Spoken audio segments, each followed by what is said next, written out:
Vallahi serinleşti.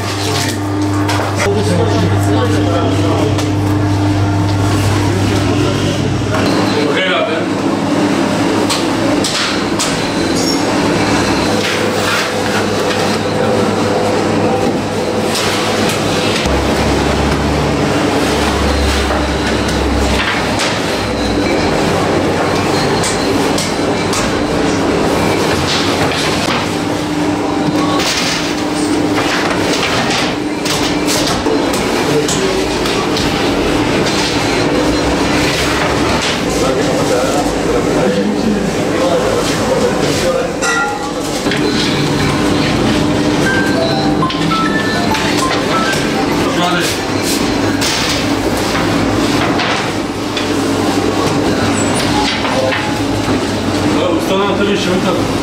Kalk gideyim.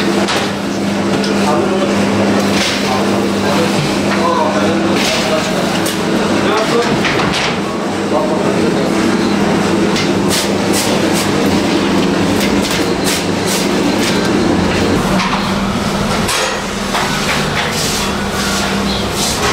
Fırıncılık yapıyoruz. Mesleğimizdir. 35 sene bu işi yapıyorum.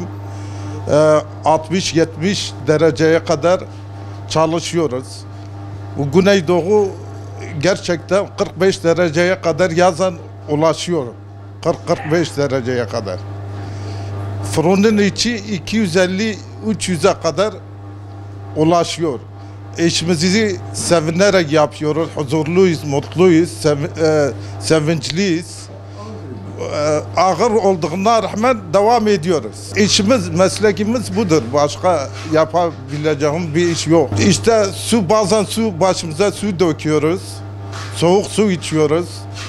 Günde 5 litre su tüketiyoruz buna rağmen. Dayanamazsak bazen ara veriyoruz. Bir yarım saat, 1 saatlik bir mola veriyoruz. Yani huzurluyuz, mutluyuz. Her zaman, bu ekmeğimizin peşindeyiz. Yani bunu çıkarmak zorundayız.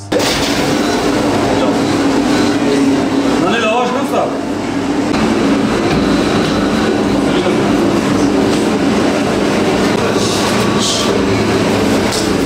Ailecek burayı işletiyoruz. 5 kardeş olarak.